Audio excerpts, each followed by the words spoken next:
လီလီဆန်းတစ်နှစ်ပြည့်ရတဲ့လက်ဆောင်တွေကအိုင်ဒီယာလေးတွေကိုဝင်ငါလိုက်ပါတယ်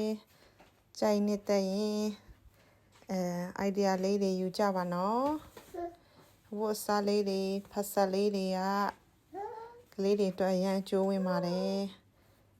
အတန်မြည်တဲ့စာအုပ်လေးတွေလည်းဒီတစ်နှစ်အရွယ်လေးတွေအတွက်အရန်ကောင်းပါတယ်နော် music instrument တွေလည်းကောင်းတယ်ဘောလုံးလေးတွေလည်းရပါတယ်အပြင်ဆော့အတွင်းဆော့ဘောလုံးလေးတွေကျောင်းတွားဖို့လွယ်အိတ်တွေရောင်စုံခဲတံလေးတွေအရန်ကောင်းပါတယ်ဒါတွေသူကလက်ကင်ကြီးကြီးနဲ့ဆိုတော့လေကလေးတွေစိတ်ဝင်စားပါတယ်ဒီခွက်လေးတွေနှုတ်ဘူးလေးတွေလည်းကောင်းတယ်နော်ဒါကနွေရာတီမှာတဲနဲ့ဆောမဲ့ဟာလေးတွေနော်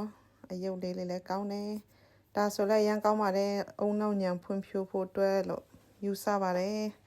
ပင်သူတို့လက်လေးတွေလည်းတာမာလာပါတော့ရွှေလေးတွေပေးကြပါဒါမှလည်းသူဘဝတစ်လျှောက်လုံးအတွက်တန်ဖိုးရှိတာလေးတွေတော့မှဒါလေးရမလို့အပ်ပါဘူးဒါကလေးတွေတွမ်းမို့လူကြီးတွေအကြိုက်ဝဲတာဒါနေရန်ကက်လေးတွေနောက်ဆုံးတော့သူကစက်ကူနဲ့လည်းပျော်လာတာပါပဲ